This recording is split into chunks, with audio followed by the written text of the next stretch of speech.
संतरे बेचने वाली बूढ़ी अम्मा की कहानी, जिसके पास एक नौजवान लड़का हमेशा आता, हमेशा संतरे खरीदता और खरीदे हुए संतरों में से किसी एक को, उसकी एक फाक को चखते हुए कहता, अम्मा देखो ना, ये तो कम मीठा है।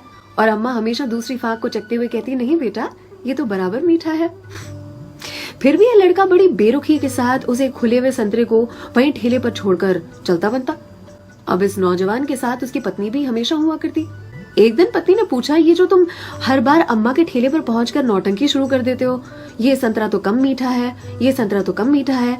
संतरे तो मैंने भी चखे हैं, बराबर होते हैं, लेकिन फिर इस नौटंकी के पीछे राज क्या है, चाहते क्या हो तुम?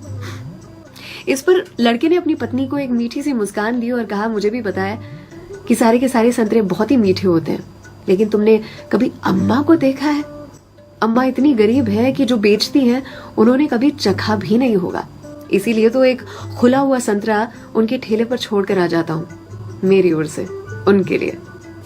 अम्मा के बाजू में जो सब्जी वाली थी, उसने एक दिन कहा उनसे, आपको पता है ये जो सरफिरा आपके ठेले पर आता है संतरे खरीदने के लिए, इतनी चिकचिक करता है आपसे कि आप नाप तोल में उसे ज्यादा संतरे दे देती हो।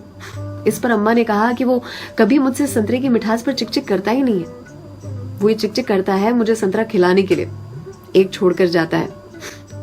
क्या मुझे पता नहीं है? उसकी चिकचिक में भी उसकी प्यार की मिठास नजर आती है।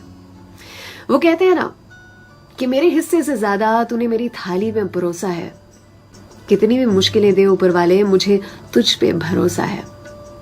छीन कर खाने वाले का कभी पेट नहीं भरता और बांट कर खाने वाला कभी भूखा नहीं मरता।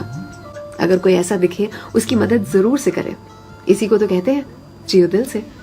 सलाम, दुआ, वणकम, प्रणाम, सत श्री अकाल, केम छो सारू छे, अहमदाबाद आखुई मारू छे। अर्चना की ओर से